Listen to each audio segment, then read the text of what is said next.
My stepbrother called me just adopted and forced me to be his servant because I wasn't real family. So I revealed everything at his college celebration dinner. My mom adopted me when I was 7 after my birth parents died in an accident. She was my aunt, actually, my birth mom's sister, but she always said I was her daughter from the moment she signed those papers. Life was great for 8 years, just me and mom in our little townhouse. She worked as a pharmacy tech, and I was a straight A student planning for college. Then mom met Frank at her book club, and everything changed. Frank seemed nice enough, and his son Colin was only a year older than me at 16. Mom was so happy, and I wanted that for her after everything she'd done for me. They got married quick within 6 months, and Frank and Colin moved in. First week was fine, everyone being polite and figuring out the new dynamic. Colin seemed cool at first. We even played video games together. Then mom and Frank went on a weekend trip for their 1-month anniversary and left us alone. That's when Colin showed his real face. The second their car left the driveway, Colin told me to make him breakfast. I laughed and said he could make his own. That's when he said it. I was just adopted, not real family, so I needed to earn my place by being useful. He said his dad married my mom and that made this his house now. I was just lucky they let me stay.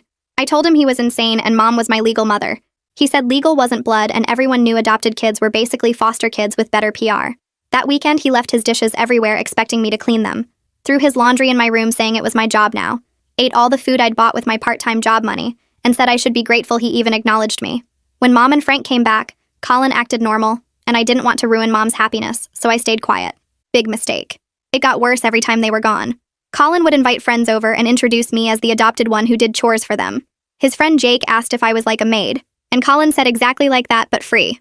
They'd trash the living room, and Colin would tell me to clean it before the parents got home, or he'd tell Frank I'd thrown the party. He started taking money from my wallet, saying adopted kids should contribute to the real family's expenses. When I got my first college acceptance letter, Colin ripped it up, saying I shouldn't waste their money on college when I could work and pay rent to the real son. I taped it back together and hid my other letters. The worst was when he started telling people at school. Spread rumors that I was a charity case mom took in for the tax benefits. Said I had to do whatever he said at home, or they'd send me back to foster care. Some kids actually believed him and started treating me like I was some tragic orphan instead of the girl they'd known for years. Teachers began asking if everything was okay at home. Colin would also eat my labeled food, use my homework to copy, take my phone charger, my headphones, anything he wanted because he said real family shared, and I wasn't real family, so I could only give, not take. He'd walk into my room without knocking, saying privacy was for family members. Mom noticed I was unhappy, but Colin would jump in saying I was having a hard time adjusting to not being an only child anymore. Frank would nod and say I'd get used to sharing attention. I started planning. First, I researched inheritance law in our state. Found out that adopted children had the exact same legal rights as biological children. Then I learned about property ownership and discovered mom had owned our townhouse before marriage. It was separate property, not marital property. Frank had no claim to it. Colin definitely didn't. Next, I started recording everything on my phone. Colin ordering me around, calling me fake family, saying I should be grateful they didn't put me in foster care. Got weeks of footage including him stealing from my wallet and going through my things. Then I waited for the perfect moment. It came when Colin got accepted to his dream college. Same one where his girlfriend was going. He was bragging to everyone, posting everywhere about it. His whole future planned out. That night at dinner, he announced his acceptance and Frank started talking about how proud he was of his son. Colin said it was good to have a real member of the family achieving something since adopted kids usually ended up nowhere. Mom froze. Frank asked what he meant. That's when I played the recordings. All of them. Colin's voice filling the dining room talking about how I wasn't real family, how I should be their servant, how adoption was just fancy foster care. Mom's face went from shock to rage. Mom's face went white as she listens to Colin's recorded voice calling me fake family and demanding I serve him like a maid. Frank sits frozen with his fork halfway to his mouth, looking between the phone and his son with complete confusion. The recording keeps playing and Colin's voice gets louder saying I should be grateful they even let me stay in the house. Mom's hands shake as she grips the edge of the table. Her knuckles turn white from how hard she's holding on. Frank sets his fork down slowly and leans forward like he can't believe what he's hearing. Colin's face goes red and he reaches across the table trying to grab my phone. Mom stands up so fast her chair falls backward and hits the floor with a loud crash. She points at Colin and tells him not to move, her voice shaking with rage I've never heard before. The whole room goes silent except for Colin's voice still coming from my phone speaker. Frank looks at his son like he doesn't recognize him anymore. I tap the screen and play the next recording where Colin tells his friends I'm basically a servant who does chores for the real family. His friend's voice comes through asking if I'm like a maid, and Colin says exactly like that, but free. Frank's expression shifts from confusion to horror as he recognizes his son's voice bragging about having a live-in maid. Mom puts her hand over her mouth and takes a step back from the table. The recording continues with Colin and his friends laughing about how I have to clean up after them. Frank stands up now too and stares at Colin with his mouth hanging open. Colin tries to say something, but Frank holds up his hand to stop him. Mom demands to know how long this has been happening, and I tell her every time they left us alone together for 6 months. The number seems to hit her physically, and she grabs the table edge for support. Her eyes fill with tears, and she looks at me like she's seeing me for the first time. Frank asks what I mean by 6 months, and I explain that it started the first weekend they went away together. Mom makes a sound like someone punched her in the stomach. Colin starts making excuses about how I'm too sensitive and he was just joking around. His voice sounds desperate now instead of mean. Frank tells him to shut up, which surprises everyone because Frank never raises his voice. The room goes quiet again and Colin's mouth snaps closed. Frank's face turns red and he clenches his fists at his sides. I scroll through my phone and find the video I took of Colin ripping up my college acceptance letter. Mom starts crying and asks why I didn't tell her sooner. Her voice breaks on the last word. I show them the video and press play. Colin's face appears on the screen holding my letter in both hands. His voice comes through saying I shouldn't waste their money on education when I could work and pay rent to the real son. Then he rips the letter right down the middle. Mom covers her face with her hands and her shoulders shake. Frank watches the whole video with his jaw tight and his eyes narrow. When it ends, he looks at Colin with an expression I can't read. I explain that she seemed so happy with Frank, and I didn't want to ruin that for her after everything she'd done for me. Mom pulls me into a hug and says nothing is more important than me. Not any marriage or happiness. She holds me tight and I can feel her crying into my hair. Frank asks Colin if the recordings are real, and Colin's silence is answer enough. He just sits there staring at his plate without saying anything. Frank looks devastated as he realizes his son has been tormenting me, while he thought we were bonding as a family. His face crumbles and he sits back down in his chair like his legs won't hold him anymore. Mom lets go of me and wipes her eyes. She turns to Frank and tells him that Colin needs to leave the house tonight and stay somewhere else while they figure this out. Her voice sounds calm now, but cold. Frank agrees immediately and pulls out his phone to call his brother. He walks into the kitchen and I can hear him asking if Colin can stay there temporarily. Colin protests that this is his home too, and I'm the one who should leave. Mom's response is ice cold as she reminds him that she owned this house before she even met Frank, and I'm her legal daughter. Colin's face goes pale and he looks at his dad for help, but Frank is still on the phone in the kitchen. Mom tells Colin to go upstairs and pack a bag right now. He opens his mouth to argue, but she cuts him off, saying he has exactly 10 minutes before Frank's brother arrives. Colin pushes back from the table and his chair scrapes loudly against the floor. He stomps toward the stairs and I hear his footsteps heavy on each step. Frank's footsteps get quieter as he leads Colin upstairs, and I hear their voices through the ceiling but can't make out the words. Mom pulls me into her arms right there at the dining table and holds me so tight I can barely breathe. She keeps saying she's sorry over and over, her voice breaking each time. She tells me she got so caught up in being happy about Frank and having a new relationship that she stopped paying attention to what was happening with me. Her tears fall into my hair and her whole body shakes as she holds me. I tell her it's not her fault, but she shakes her head against mine and says it is. She's the adult and the parent, and she should have protected me.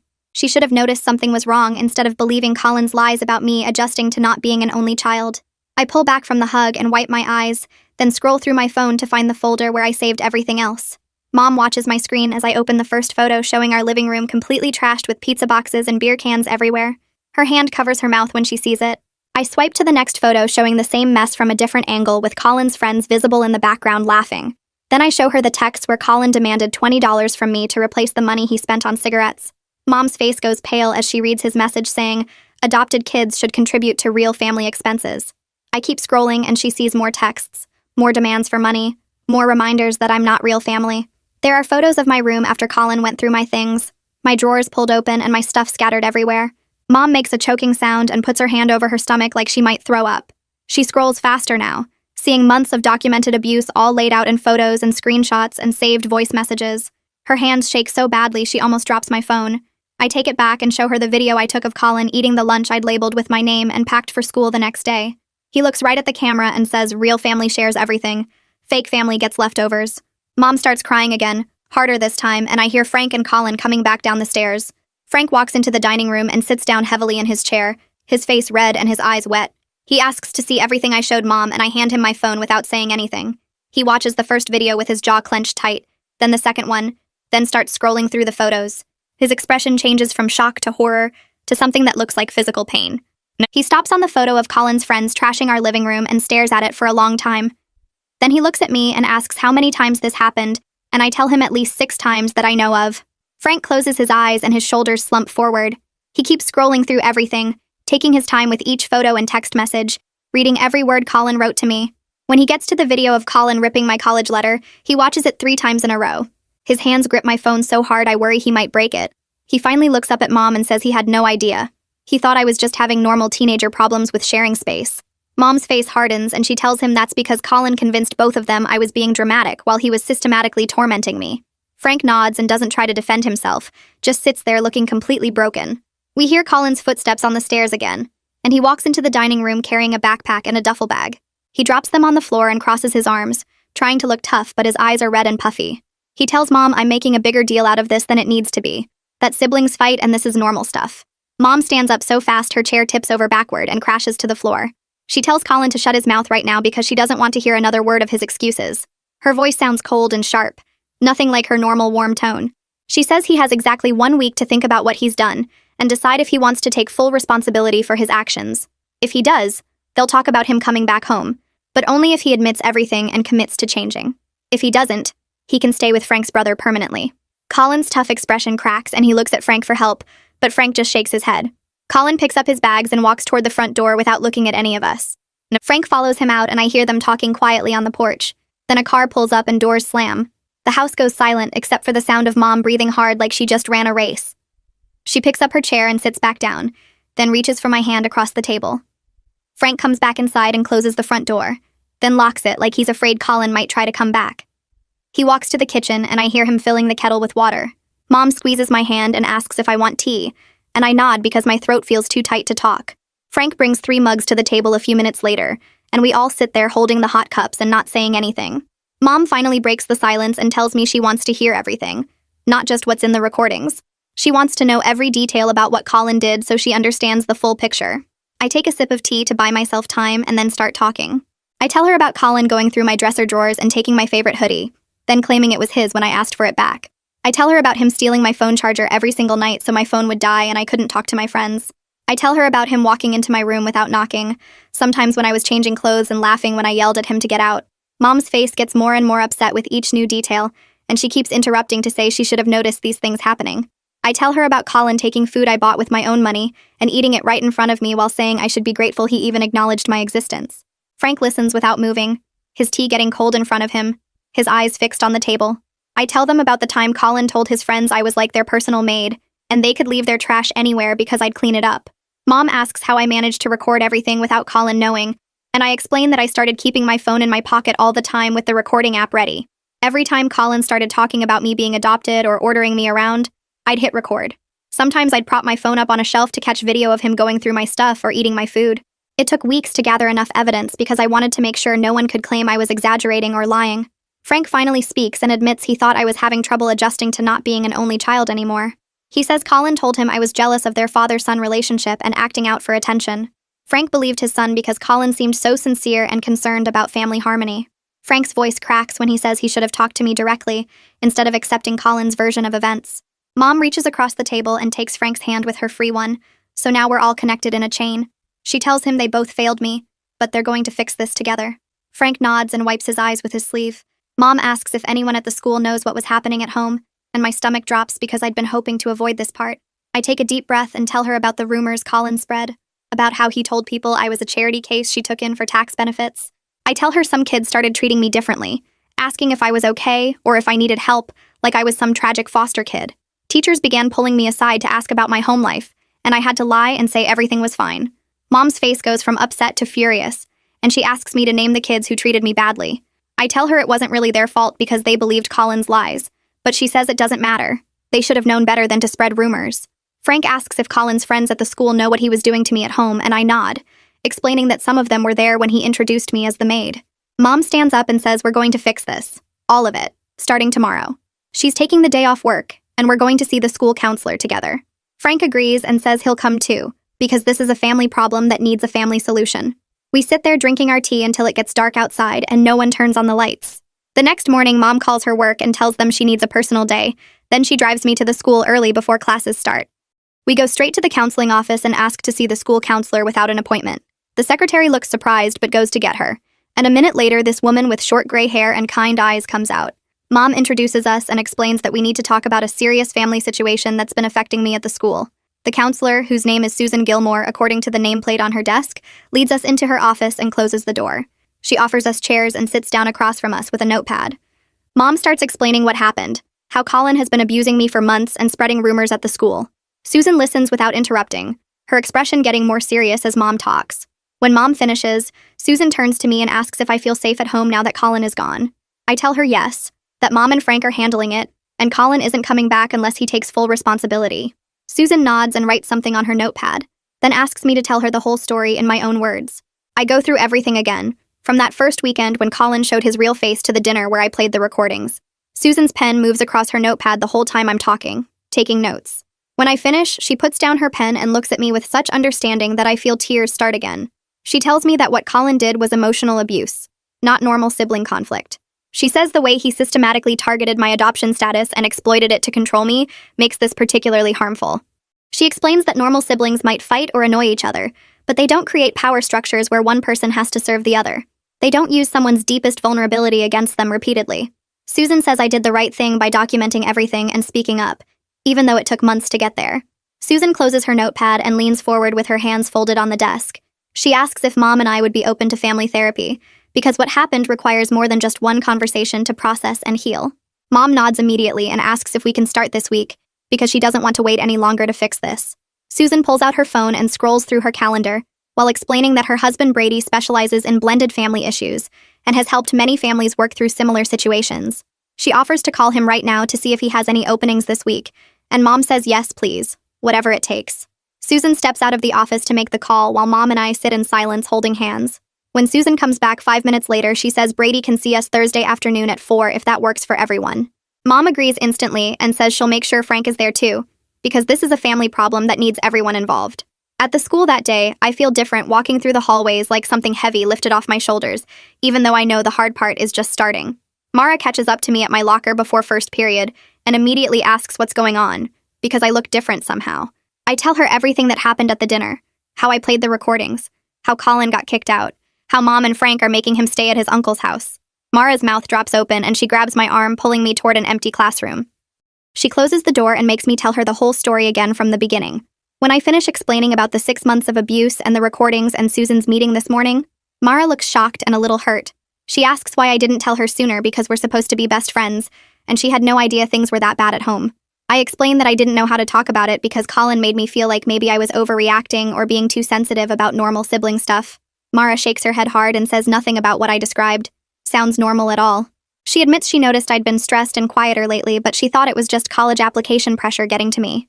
The guilt shows on her face as she says she should have pushed harder to find out what was wrong instead of just accepting my excuses. I tell her it's not her fault because I got really good at hiding it and pretending everything was fine. Mara hugs me tight and says from now on she's not letting me brush things off when something is clearly bothering me. She makes me promise to tell her if Colin tries anything when he comes back, or if anyone at the school gives me trouble about it. By lunchtime, word has spread through school that Colin got kicked out of his house and some of his friends are looking for me. I'm walking to my next class when 3 guys including Kieran block the hallway in front of me. Kieran steps forward with his arms crossed and asks if it's true that I got Colin thrown out over some stupid recordings. I try to walk around him, but he moves to block me again.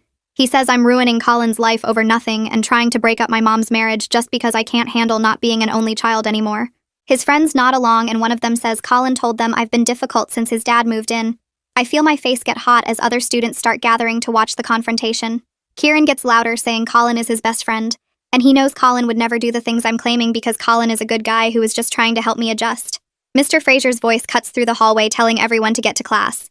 He walks up to our group and asks what's going on here. Kieran starts to explain, but Mr. Fraser holds up his hand and tells Kieran to go to the principal's office right now. Kieran protests that he was just talking to me, but Mr. Fraser says blocking someone in the hallway and confronting them with a group is not just talking. He points down the hall and Kieran leaves with his friends following behind him looking confused. Mr. Fraser asks me to stay after class because he wants to talk to me about something. The rest of the day drags by with people staring at me in the hallways and whispering when I walk past. After class, Mr. Fraser closes the door and asks me to sit down. He's my favorite teacher because he actually listens to students and treats us like real people instead of just kids. He sits on the edge of his desk and asks gently if I'm okay, and if there's anything the school should know about my home situation. I hesitate because I don't want to make things worse, but then I remember Susan saying I did the right thing by speaking up. I tell Mr. Fraser about the rumors Colin spread at the school over the past few months, how he told people I was a charity case Mom took in for tax benefits, how some students started treating me differently because they believed I was some tragic foster kid instead of just a normal adopted daughter. Mr. Fraser's expression gets more serious as I talk, and he writes some notes on a pad of paper. He asks if I have any evidence of the rumors or the way Colin talked about me at the school. I pull out my phone and show him a few of the recordings where Colin introduces me to his friends as the adopted one who does chores. Mr. Fraser listens to about 30 seconds before he stops me and says he's heard enough. He tells me this is serious, and he's going to talk to the principal about addressing the bullying and false information that's been spread around school. He says no student should have to deal with their family situation being used against them like this. Before I leave, he asks if I feel safe at home now, and I tell him yes because Colin is gone and Mom and Frank are handling it. Mr. Fraser nods and says to come to him if I need anything or if any students give me trouble about this situation. The principal calls me to her office first thing the next morning. I walk in, and she's sitting behind her desk with a serious expression that makes my stomach drop. She asks me to sit down and explain the full story of what's been happening at home and at the school. I show her the recordings on my phone and explain how Colin's rumors damaged my reputation over the past 6 months. She listens to several recordings and watches her face change from neutral to angry as Colin's voice fills her office calling me fake family and saying I should be grateful they let me stay. When I finish, she puts her head in her hands for a moment before looking up at me. She says she's horrified that this was happening right under the school's nose and no one caught it sooner. The principal explains that she'll be making an announcement at the end of the day, clarifying that rumors about my adoption and family situation are completely false and that bullying of any kind will not be tolerated. She says she also wants to meet with Colin when he returns to the school to address his behavior and make sure he understands the consequences of spreading false information about other students. I feel relief wash over me knowing that the school is taking this seriously. She asks if I need to talk to the school counselor about everything that happened, and I tell her Mom already set up family therapy for us starting this week. The principal nods and says that's good, but her door is always open if I need anything from the school side. That afternoon, Mom picks me up early from the school so we can go to our first therapy session with Brady. Frank is already at Brady's office when we arrive, and he looks nervous sitting in the waiting room. Brady comes out to greet us, and he looks different from what I expected. Younger with kind eyes and a calm voice that immediately puts me at ease. He leads us into his office, which has comfortable chairs arranged in a circle instead of the typical therapy couch setup. Brady sits down and explains that this is a safe space for everyone to share their feelings about what happened without judgment. He says the goal isn't to blame anyone, but to understand how things got so bad and figure out how to move forward as a family. Mom starts talking first, and her voice shakes as she describes her guilt for not protecting me better. She says she got so focused on her new marriage and trying to make everyone happy that she completely missed the signs that I was suffering. The tears start falling as she admits she failed me as a mother by prioritizing her own happiness over my well-being. Brady lets her finish before gently pointing out that recognizing the problem is the first step toward fixing it. Frank speaks next, and he looks down at his hands the whole time. He admits he enabled Colin's behavior by dismissing my discomfort as normal adjustment issues when I tried to bring things up. He says he wanted so badly for the blended family to work that he ignored red flags and believed Colin's explanations without questioning them. Frank's voice cracks when he says he's sorry for not protecting me and for allowing his son to abuse me in what should have been my safe home. I turn my attention back to Brady, waiting for him to continue the session. He leans forward in his chair and starts explaining how Colin's behavior makes more sense when you understand his background. Brady says Colin probably felt scared about sharing Frank with a new family, and that fear came out as anger toward me. He explains that doesn't make what Colin did okay, but it helps us understand why he went after my adoption status instead of just normal sibling stuff. Brady says Colin picked the thing that made me most vulnerable because deep down he was feeling vulnerable too. Mom nods slowly like this is starting to make sense to her. Frank shifts in his seat and looks uncomfortable as Brady keeps talking. Brady says kids who feel threatened sometimes lash out at the people they see as competition, and Colin clearly saw me as someone taking his dad away. I sit there processing this information, and part of me gets it, but another part of me is still angry because understanding why someone hurt you doesn't erase the hurt. Frank clears his throat and starts talking about Colin's mom. He says she left when Colin was only 5 years old, just walked out one day and never came back. Frank's voice gets quiet as he explains Colin has always been sensitive about family staying together because of that abandonment. He thinks Colin saw me as a threat to the stability he finally had with just him and Frank. Frank says Colin probably worried that Frank would love me more, or that I would somehow break up their family like his mom did. The words hang in the air, and I realize Colin's been carrying around this fear for years. Frank looks at me with sad eyes and says he should have recognized the signs earlier, should have talked to Colin about his fears instead of assuming everything was fine. Mom reaches over and squeezes Frank's hand. Brady jumps back in and says, understanding Colin's motivation matters, but right now the focus needs to be on helping me heal from what happened. He says we can't fix Colin's past trauma, but we can make sure I feel safe and valued in my own home moving forward. Brady pulls out a notebook and starts giving us homework assignments. He tells Mom and Frank to spend individual time with me each week doing activities I enjoy. He tells them to ask me directly about my needs instead of assuming. He gives me an assignment to write down my boundaries and what I need to feel respected. Brady says we all need to practice better communication, and actually listen when someone says they're uncomfortable. He makes Mom and Frank promise to take my concerns seriously, even if they seem small. The homework feels manageable, and I appreciate that Brady is focusing on practical steps, instead of just talking about feelings. 1 week passes, and I'm starting to feel more normal at home. Mom and I went to the bookstore together, and Frank took me out for ice cream. They've both been making an effort to check in with me and actually listen to my answers. Then Frank's phone rings during dinner, and he answers it. I can tell from his face it's his brother calling about Colin. Frank listens for a few minutes, then looks at Mom and me. He says Colin wants to come home and claims he's ready to apologize for everything. Mom's expression goes hard, and she tells Frank that Colin can come for a family meeting, but he's not moving back in yet. She says we need to hear what he has to say and see if he actually understands what he did wrong. Frank agrees and schedules the meeting for Saturday at Brady's office. I feel my stomach twist with nerves because I'm not ready to see Colin yet. Mom notices and reminds me that Brady will be there to make sure everything stays productive. The rest of the week drags by as I try to prepare myself for facing Colin again. Saturday arrives and we drive to Brady's office in silence. Colin is already in the waiting room when we get there, and he looks terrible. His eyes are red and puffy like he's been crying. His hair is messy and he's wearing sweatpants instead of his usual nice clothes. He won't make eye contact with any of us. Brady comes out and leads us all into his office. We sit in the same circle as before, but this time Colin is part of it. Brady explains the ground rules for the meeting and says Colin has prepared something he wants to share. Colin pulls out a piece of paper and his hands shake as he unfolds it. He starts reading an apology he clearly wrote with someone's help, because it sounds too formal for how Colin normally talks. He says he takes full responsibility for his actions and acknowledges that he caused me serious harm. He admits he was wrong to use my adoption against me and wrong to treat me like a servant.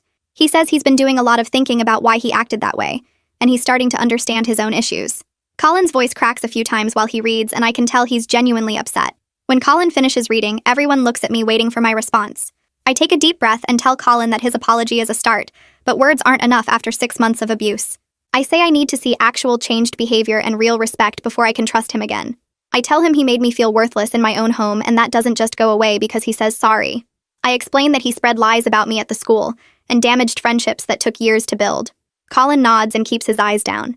I say I appreciate that he's taking responsibility, but I need time to see if he really means it, or if this is just an act to get back into the house.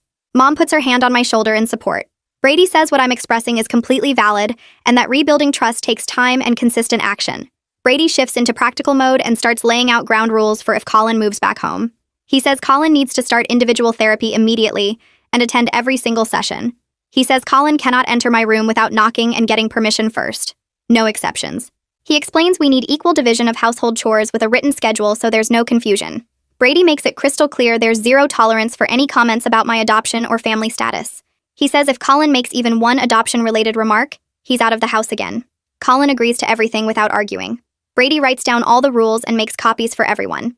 He says we'll review these guidelines in our family sessions to make sure everyone is following them. Frank and Mom both nod their approval.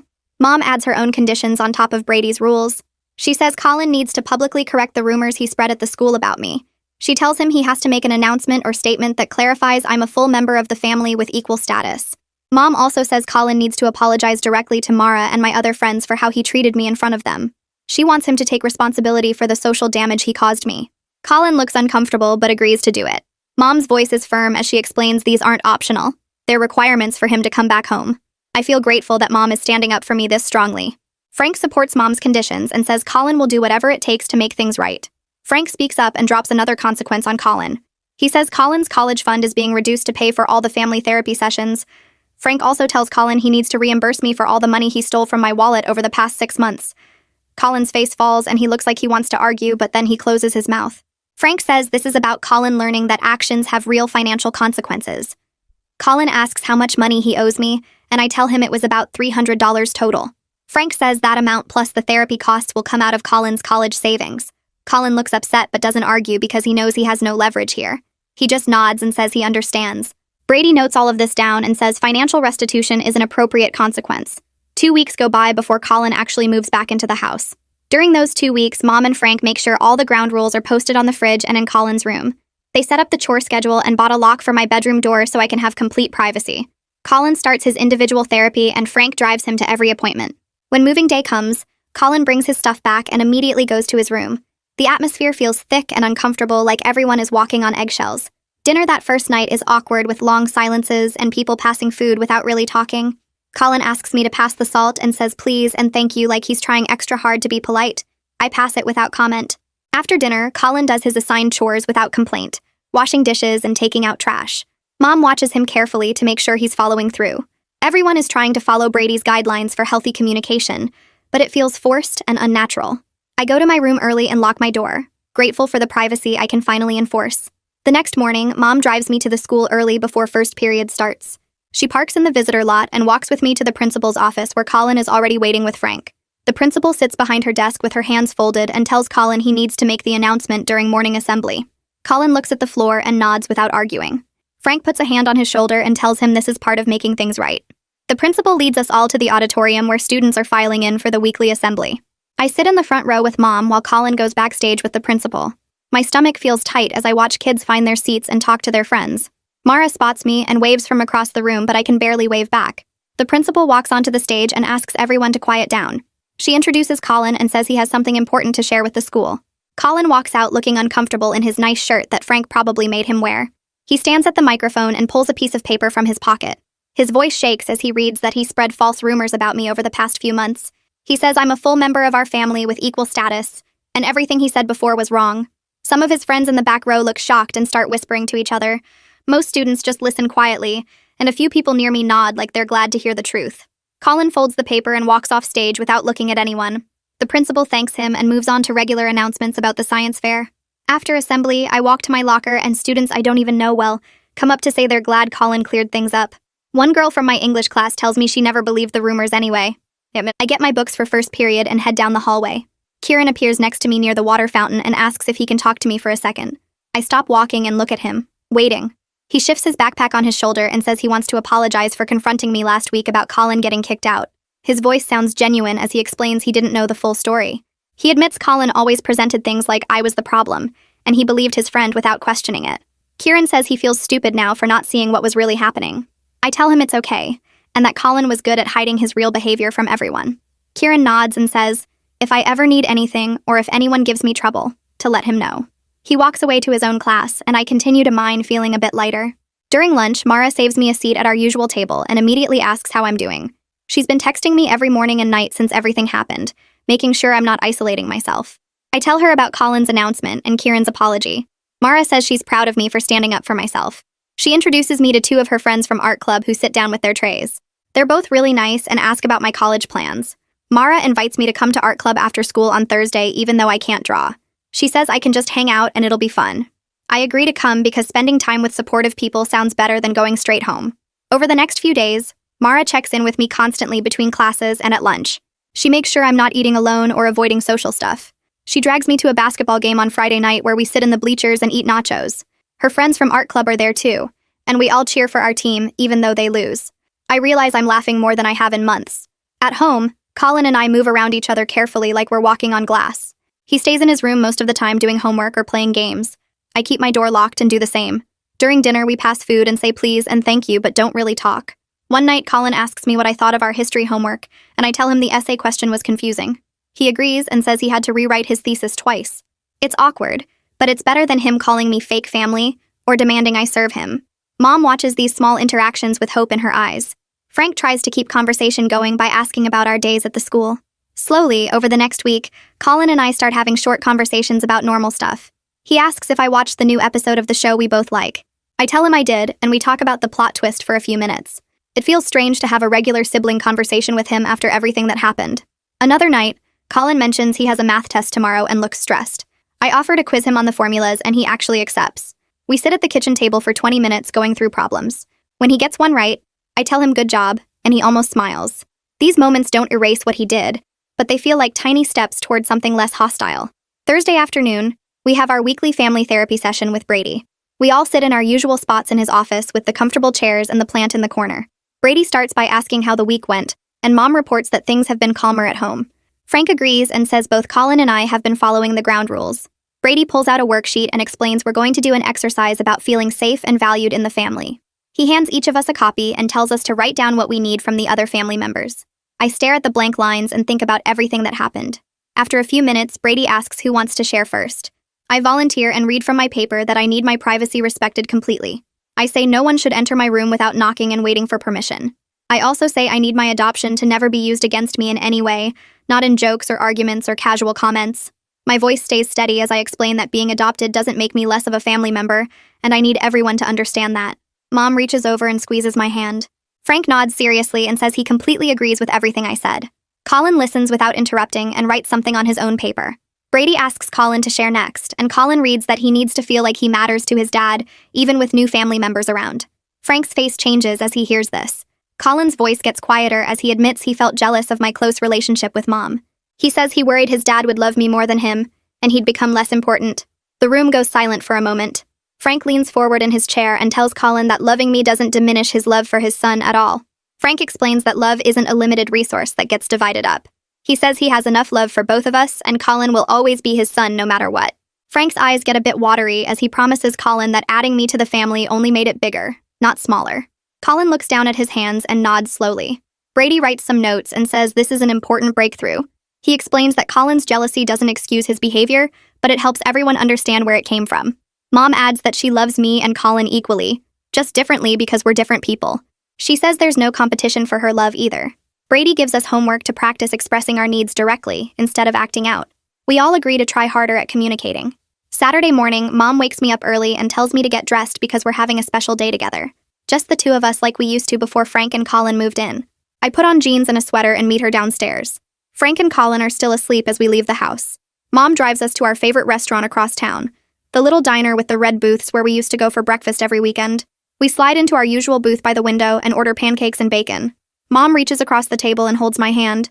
She tells me she's been thinking a lot about everything that happened. She says she got so caught up in her new relationship and being happy with Frank that she forgot to protect me the way she should have. Her voice breaks a little as she reminds me that I was her daughter before Frank came into the picture. She says I'll always be her daughter no matter who else joins our family. I feel tears starting, but I blink them away. Mom tells me she's proud of how I stood up for myself even when it was hard. She says I'm strong and brave and she's lucky to be my mom. Our food arrives and we eat slowly, talking about college plans and my favorite classes. Mom asks about Mara and my new friends from art club. We spend 3 hours at the diner just talking and laughing like we used to. When we finally leave, Mom hugs me in the parking lot and promises we'll do this more often. She says Frank and Colin are important, but so is our relationship, and she won't let it fade. The next weekend, Frank asks if I want to go to the bookstore with him. I'm surprised, but I say yes. We drive to the big bookstore downtown, and Frank tells me to pick out whatever books I want. We walk through the aisles, and I show him the novels I've been wanting to read. Frank asks about my college applications and which schools I'm most excited about. I tell him about the 3 I'm hoping to hear back from soon. Frank says he's proud of me for speaking up about Colin's behavior. He explains it couldn't have been easy to expose everything at that dinner, but it was the right thing to do. Frank admits he should have listened better when I seemed unhappy, instead of assuming it was normal adjustment stuff. He says he's learning to be a better stepfather, and he wants to support my future, however he can. We end up at the coffee shop inside the bookstore with hot chocolates and a stack of books. Frank tells me about his own college experience and gives me advice about campus visits. He says if I need help with application fees or anything else to just ask. It feels good to have this one-on-one time with him, where he's actually seeing me as a person, not just Colin's stepsister. Monday after school, I have an appointment with the college admissions counselor in the guidance office. I explain what happened with my acceptance letter that Colin destroyed. The counselor listens carefully and takes notes. She says she'll help me contact the college to request a replacement letter. She calls them right there while I sit in her office and explains the situation. The person on the phone is understanding and says they'll send a new copy of the acceptance letter immediately. The counselor also helps me organize my other applications and make sure all my materials are submitted. She asks if I need any recommendation letters, and I tell her Mr. Fraser already wrote me one. She prints out a checklist of deadlines and goes through each one with me. Before I leave, she tells me not to let Colin's actions derail my college plans. She says I've worked hard for these opportunities and I deserve them. The replacement acceptance letter arrives in the mail 3 days later in a big envelope. Mom frames it and hangs it in the hallway where everyone can see it. She says she should have done this with the original letter, and she's not letting my achievements be hidden anymore. 3 months pass since the dinner confrontation. The house feels different now, less tense but still careful. Colin and I have settled into a routine of polite distance mixed with occasional normal sibling moments. One evening, I'm sitting at the kitchen table working on college essays when Colin comes in for a snack. Instead of just grabbing food and leaving like usual, he sits down across from me. He asks what I'm working on, and I tell him about my applications. Colin actually seems interested as he asks which schools I'm considering. I list them and explain what programs each one has. Colin offers advice about campus visits based on his own college search experience. He tells me to make sure I check out the dorms and talk to actual students, not just tour guides. He suggests questions I should ask about class sizes and internship opportunities. We talk for almost 30 minutes about college stuff, and it feels surprisingly normal. Colin mentions his girlfriend is excited about their school and asks if I've thought about roommate situations. I tell him I'm planning to do random assignment and see what happens. He nods and says that's probably smart for freshman year. When he gets up to leave, he tells me good luck with my applications. I thank him, and he actually smiles a little before heading back to his room. It's not friendship, and it doesn't erase the past 6 months of abuse, but it's the first real conversation we've had where he treated me like an equal. I take a breath and decide to share my news with Colin. The words feel careful as they come out. I got accepted to 3 schools. Colin looks up from his phone and actually smiles. He says congratulations and asks which ones. I list them and wait for some sarcastic comment or dismissive remark like before, but it doesn't come. He asks about the programs and seems genuinely interested in what I'm saying. He tells me those are good schools and I should be proud. The conversation ends naturally and he goes back to his room. It's a small thing, but it feels like real progress after months of tension and careful distance. The next day, Mom comes home from work with frames under her arm. She hangs my acceptance letters in the living room right where everyone who visits can see them. She steps back to look at them and tells me she's proud of my achievements. She says she should have done this the first time instead of letting my accomplishments stay hidden in my room. Frank comes home and sees the display and adds that it looks great. Colin walks through and stops to look at the frames. He doesn't say anything negative, and that alone feels like a win. Our next therapy session with Brady starts like usual with everyone sitting in their spots. Brady reviews his notes and looks up at us with a pleased expression. He says we've made significant progress over the past few months. The communication has improved and everyone is taking responsibility for their actions and feelings. He suggests we can reduce our sessions to twice a month instead of weekly. Mom looks surprised but happy. Frank agrees that things at home feel more stable. Brady says he's impressed by everyone's commitment to change and honest communication. He reminds us that therapy is always available if we need it, but we've built a strong foundation. Colin nods and says the individual sessions have been helping him too. Brady gives us new homework assignments focused on maintaining the progress we've made. Bonnie stops by the house a few days later to drop off some paperwork for Mom. She comments on how much happier Mom seems now compared to a few months ago. Mom invites her in for coffee, and they sit at the kitchen table talking. I hear Bonnie say the tension was obvious before, even though Mom tried to hide it. Mom admits the first few weeks after the confrontation were incredibly hard. She says there were moments she worried the marriage wouldn't survive the honesty, but working through everything openly has actually made their relationship stronger. Frank joins them and agrees that facing the problems head-on was better than pretending they didn't exist. Bonnie says she's glad they pushed through the difficult part instead of giving up. That evening, Frank and Mom sit together on the couch after Colin and I go to our rooms. I hear their voices through the wall as I'm doing homework. They're talking about their relationship and their commitment to each other. The conversation sounds serious but not angry. The next morning at breakfast, Mom announces that she and Frank have renewed their commitment to each other with a new understanding. She says their kids' well-being comes before their own comfort. They promise to address problems immediately instead of hoping they'll resolve themselves. Frank adds that they won't let issues fester like they did before. Colin and I exchange glances across the table. It feels good to hear them prioritize us, but also weird to be the focus of their promises. Colin comes home from his individual therapy session later that week and finds me in the kitchen making a snack. He leans against the counter and tells me his therapist is helping him understand why he felt so threatened by me. He says he's working on his insecurity issues about sharing his dad with other people. He admits he saw me as competition for Frank's attention and love. His therapist is helping him realize that love doesn't work that way, and there's enough for everyone. I tell him I'm glad he's getting help. He nods and says he knows he messed up badly, and he's trying to be better. The conversation is awkward, but it's honest, and that matters more than comfort right now. 4 months pass since the dinner confrontation that changed everything. The house feels different in ways that are hard to explain. One Saturday afternoon, Colin knocks on my door and asks if I want to play video games together like we did that first week when they moved in. I hesitate because part of me still remembers all the awful things he did, but another part of me wants to believe people can actually change. I agree, and we set up in the living room with controllers. We play for almost 2 hours, and it's actually fun.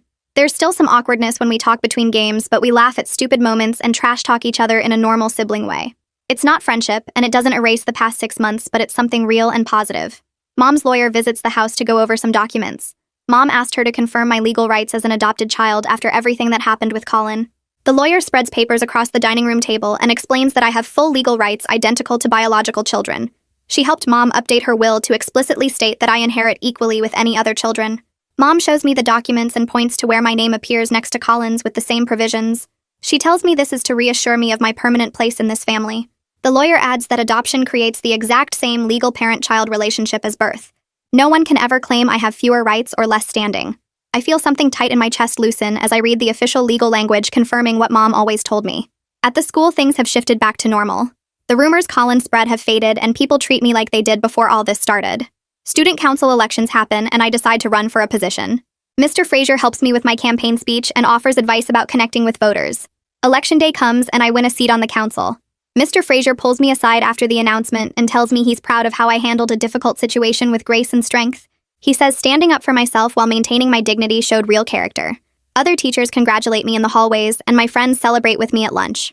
I finally make my college decision after weeks of weighing options and visiting campuses.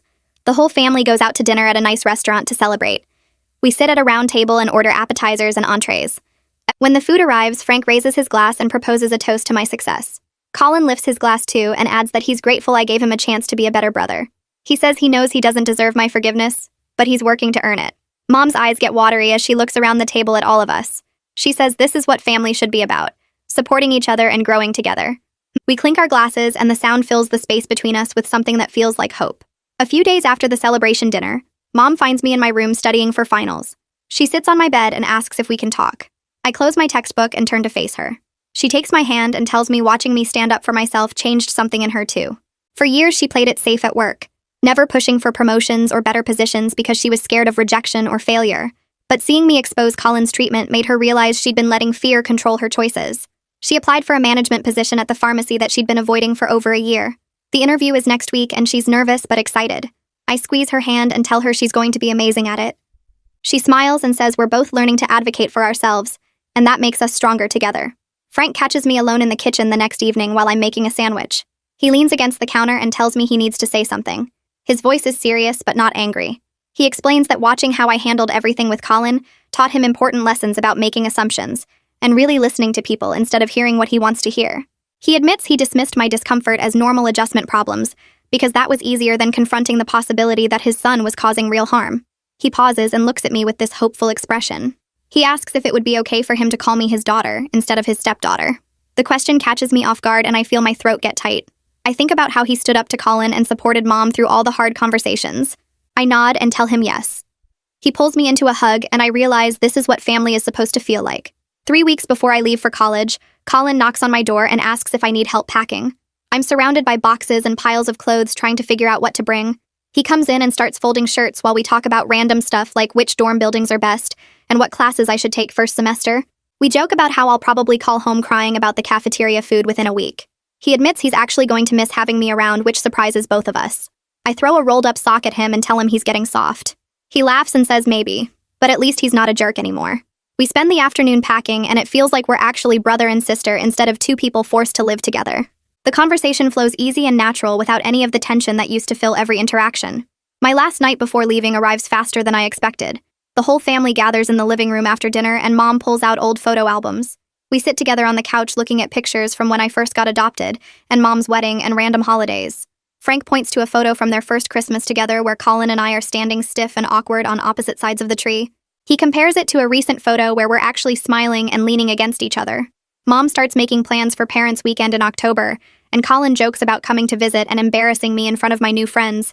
I look around at these 3 people who've become my real family through honesty instead of pretending everything was fine.